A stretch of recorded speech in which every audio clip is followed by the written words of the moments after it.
Hello! Today I thought I would talk about some odd tool designs that I have in the collection. And I have picked out those that I could think of. I probably have missed some. But yeah, this is at least some odd tools. And I know that they're all not totally like unique or anything. But yeah, just some designs I think are worth mentioning when you're talking about odd tools.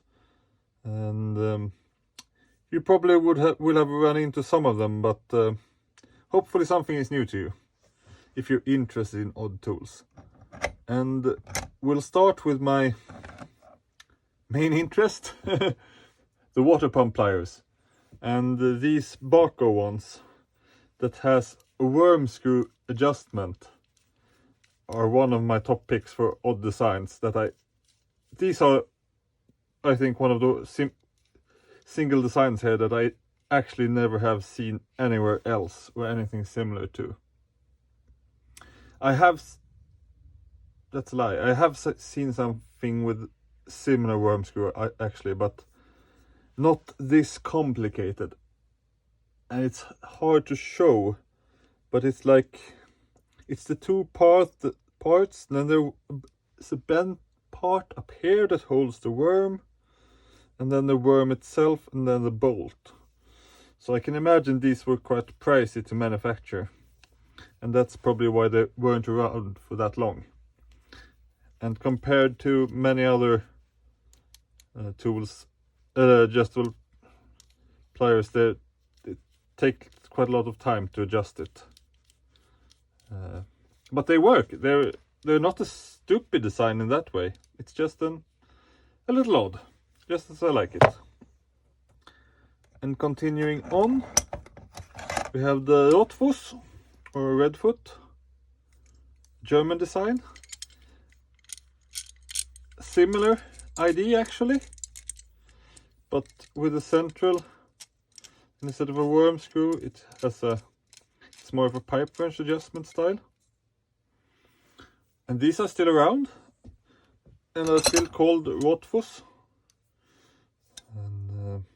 But they're no longer their own brand. Now they're a part of. This one has a patent number also. And I think and these ones just say patent applied for. Sorry about missing that. You can still buy a new pair of these. They're not found in that many places, but they're still around. And I just like it. It's a very interesting design, and the thing that's also special about these is the head design. It's like quite bad, I think, compared to a modern design. No offsets and just a round jaw. And the third pair of water pump pliers, these ones are new. They have been around for a long time, but they're also still sold new.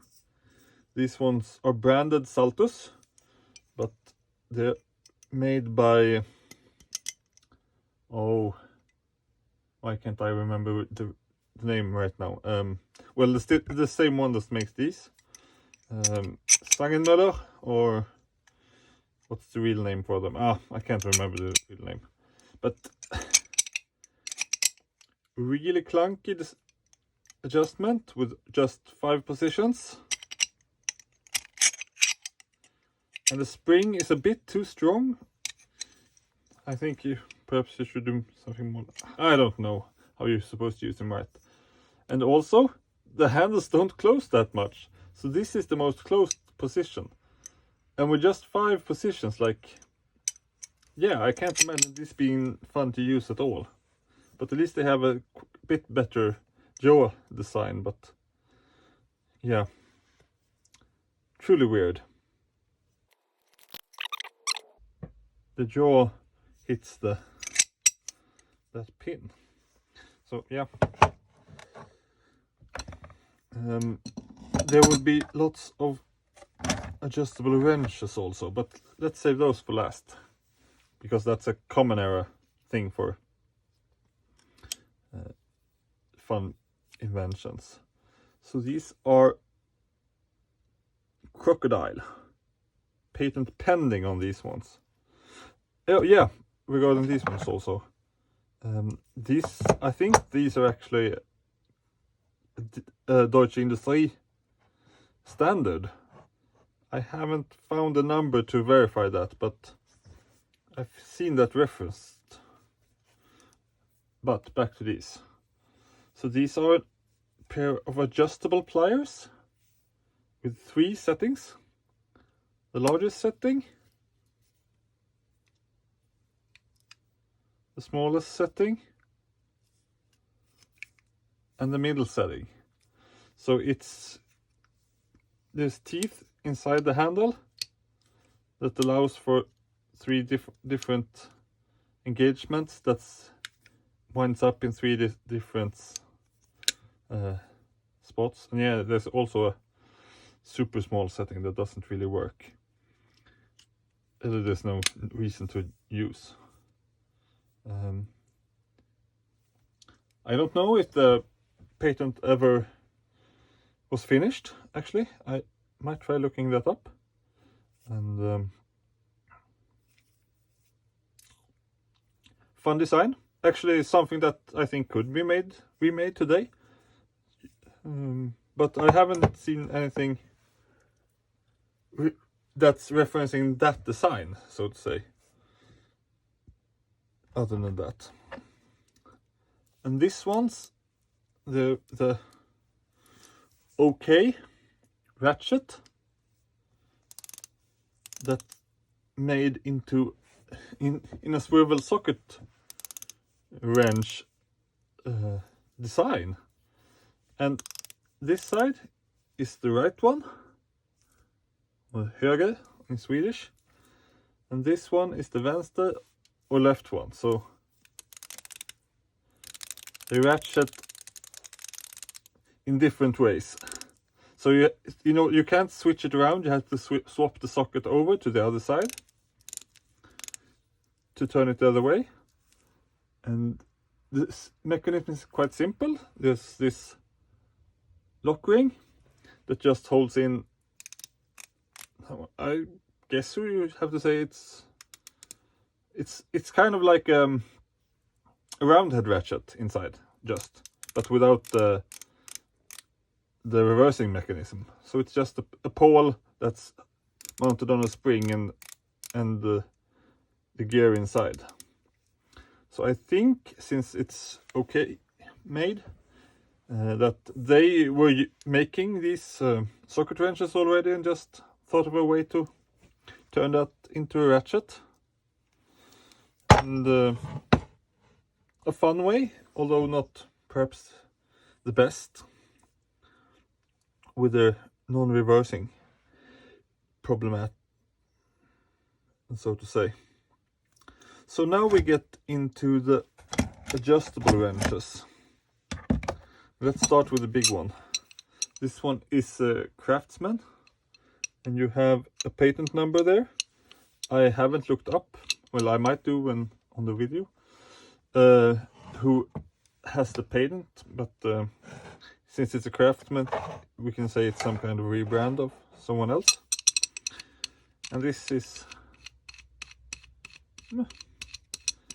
just an adjustable design that works kind of in a person unlike a normal adjustable wrench or crescent type wrench. This one grips on 4 sides, so could be better perhaps. I don't know. I haven't tried using this one, but I haven't heard great stuff about it, so to say. And continuing on that style, we have this Eclipse Eskilstuna made that has 2 ends, different sizes. So this one has a 0 to 11 or 0 to ½ inch, and this one is 0 to 20. No, each line is 2 millimeters, of course. And so 24 and 12, or 0 and 1 inch. And it's angled, so you have a 15-degree offset. You can see also, if I can show it, that the relief cut in the movable jaw also has that 15-degree. So it should bite straight like that. And this actual design with a worm screw on the side and so I haven't seen anywhere else, but modern designs exist of this with a worm screw in the middle that moves a sliding center part, kind of like that one that moves the sliding center part, and are still sold as a gimmick tool, something like that. And this one is a recent find. I found it really interesting. It's pliers wrench, actually. Parallel jaw with leverage amplification. I don't know how to say it, but like, so you press with more force, kind of like the pliers, Knipex pliers wrench works. So this one is really interesting, I think, because it predates the pliers wrench, but by about 50 years at least, or more. B.O. Liebey, who made them, they disappeared in like the 30s or 20s, so it predated the pliers wrench with 60 years at least. And really interesting. It's strange that these didn't, like, sure, this design with the stamped steel and such isn't great, but you could definitely make an improved version of this somewhere in those 60 years, I think. But yeah, really interesting this example. And well, we can talk about this. When I posted this on Instagram and said it was a peculiar tool, no one understood me. They said, like, what? That's not strange. Barco wrenches are great. And I guess they just... And when I asked them, and they were like, yeah, I love my Barco wrench. And like, do you use one of these? Or do you use a regular one? And yeah, most of them just didn't understand what's special about this one. It's the side adjustment one instead of the regular thumb screw. Oh, not thumb screw, like worm gear. And I guess it's not bad, but it's also not good. Like, I don't see the improvement. It's a bit more slop. And this wheel sticks out outside of the jaws. And sure, you don't have the sticking out slider that you have on a normal one, so you might get some more somewhat larger range on a single wrench, but yeah, I just don't get it. And another modern design. This one is a crescent, but these are made in, also patent pending. And oh yeah, patents. That one got a it says patent pending on this one, but I think they got it. And that one is an established patent that was made for many years, but they're starting to remove them now, it seems like. And these ones don't have any patent markings. I'm not sure. Same with those. But what you have here is this turns and that turns. Can you see down there? So it's a gear there that then turns similar to this one, actually. Something going lengthwise that the jaw rides on. And these actually bite better than I thought. Like, they hold their setting better than I thought they would. But as what I've heard is that they're very prone to clogging. Like, the mechanism is really sensitive. And yeah. a little odd design. And this one's they've recently been revived, but with some improvement, so to say. Someone might recognize this as a Vera Joker. It's a pre-Vera Joker. So to say, the Veras have the spring that helps them pull closed, and then a thumb point so like you open them easily. But otherwise, so this one works, but that when you pull on them, they lock. So the harder you pull, the harder they lock. They lock is the idea.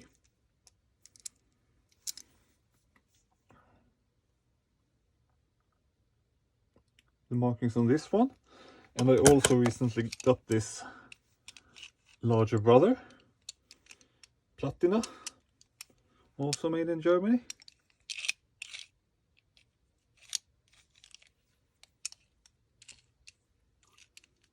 Again, the more you pull, the more they lock. And two more things remaining.